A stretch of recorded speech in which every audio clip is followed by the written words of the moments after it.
গণসমাবেশ ঘিরে সিলেটে বিএনপিতে ছিল উচ্ছ্বাস। অনেকটা বাধাহীনভাবেই চলছিল প্রচার প্রচারণা ও প্রস্তুতি। দেশের অন্যান্য বিভাগে গণসমাবেশের আগে পরিবহন ধর্মঘট ডাকা হলেও সিলেটে এর ব্যতিক্রম আশা করেছিলেন দলের নেতারা, কিন্তু হঠাৎ করে পাল্টে যেতে শুরু করেছে চিত্র। বুধবার বাস মালিকরা শনিবার গণসমাবেশের দিন সকাল ৬টা থেকে সন্ধ্যা ৬টা পর্যন্ত ধর্মঘট ডেকেছিলেন।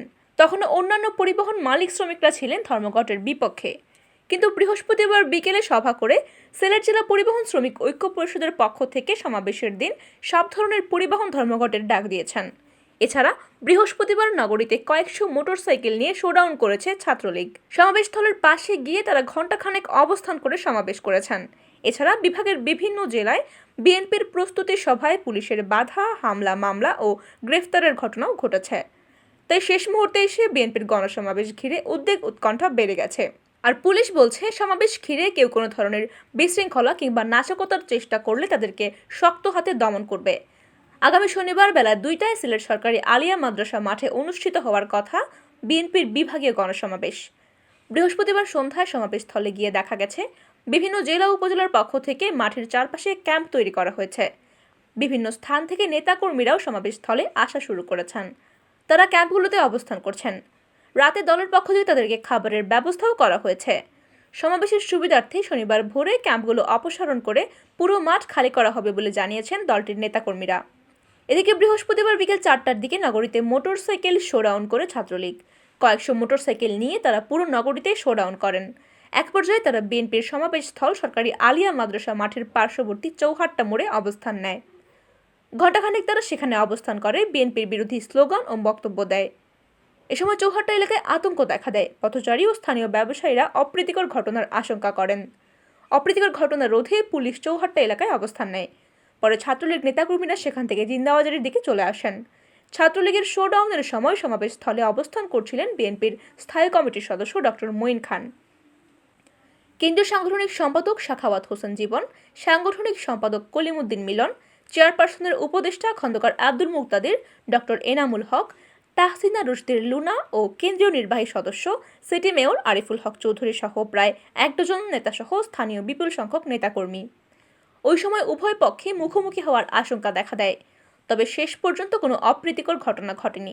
সমাবেশস্থল পরিদর্শন শেষে ডক্টর মঈন খান সাংবাদিকদের বলেন, স্বাধীনতার 50 বছর পরে আওয়ামী লীগ বাংলাদেশকে এমন এক পরিস্থিতিতে নিয়ে এসেছে যেখানে গণতন্ত্র নেই। তারা একদলীয় শাসন কায়েম করেছে। অতীতে তারা বাকশাল কায়েম করেছিল, এখন আবারও একই পরিস্থিতি তৈরির চেষ্টা করছে। তিনি আরও বলেন, এখন দেশের মানুষ পরাধীন রয়েছে। মানুষের অধিকার ফিরিয়ে আনতে আমরা আন্দোলনে নেমেছি। এতে সাধারণ মানুষ স্বতঃস্ফূর্তভাবে অংশ নিয়েছেন। তারা আমাদের সহযোগিতা করছেন।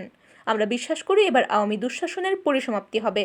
সিলেটের সমাবেশকে লাকি 7 উল্লেখ করে ডক্টর মঈন খান বলেন, আমরা ইতোমধ্যেই 6টি সমাবেশ করেছি। শাহজালালের মাটিতে 7ম সমাবেশ হবে। ইনশাল্লাহ এই পবিত্র মাটিতে সমাবেশ সফল করে জনগণ সরকারকে বিদায় বার্তা জানাবে।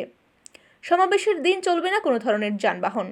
2 দফা দাবিতে গত বুধবার বিএনপির সমাবেশের দিন তথা শনিবার সকাল 6টা থেকে সন্ধ্যা 6টা পর্যন্ত ধর্মঘটের ডাক দিয়েছিল সিলেট জেলা সড়ক পরিবহন মালিক সমিতি।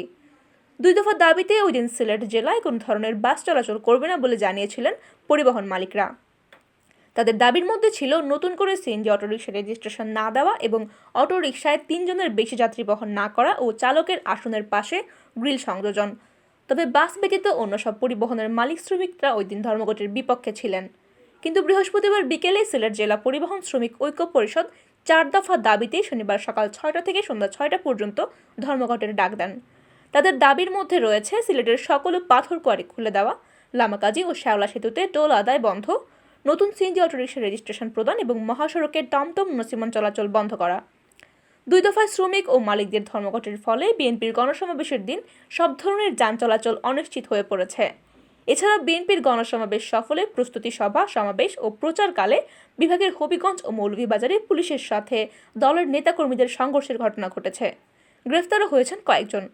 সিলেটের ওসমানীনগরে ছাত্রলীগের নেতাকর্মীরা হামলা চালিয়ে ভাঙচুর করেছেন বিএনপির সাবেক সাংগঠনিক সম্পাদক এম ইলিয়াস আলীর স্ত্রী, চেয়ারপারসনের উপদেষ্টা তাহসিনা রুশদির লুনার গাড়ির সামনের গ্লাস।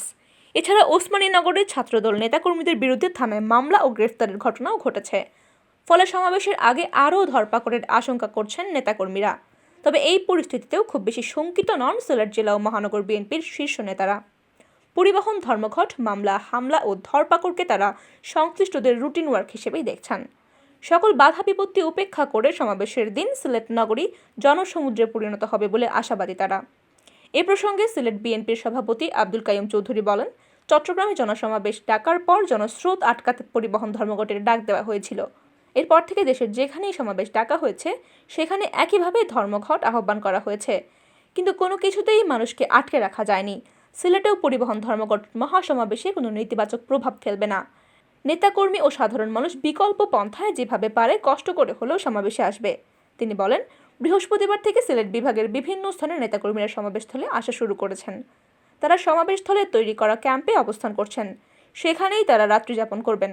পরিবহন ধর্মঘটে বিএনপির কোনো ক্ষতি না হলেও সাধারণ মানুষ ভোগান্তির শিকার হবেন বলে তিনি মন্তব্য করেছেন। ছাত্রলীগের শোডাউন ও বিভিন্ন স্থানে হামলা মামলায় নেতাকর্মীরা আতঙ্কিত কিনা এমন প্রশ্নের জবাবে আব্দুল কাইয়ুম চৌধুরী বলেন, বিএনপি নেতাকর্মীরা এখন আর কিছুতেই ভয় পায় না। 14 বছর ধরে তাদেরকে নানাভাবে ভয় ভীতি ও নির্যাতন করা হচ্ছে, তাই নতুন করে তাদের আতঙ্কিত বা ভয় পাওয়ার কিছু নেই। সকল প্রতিবন্ধকতা দূর করে গণসমাবেশ সফল করবে নেতাকর্মীরা।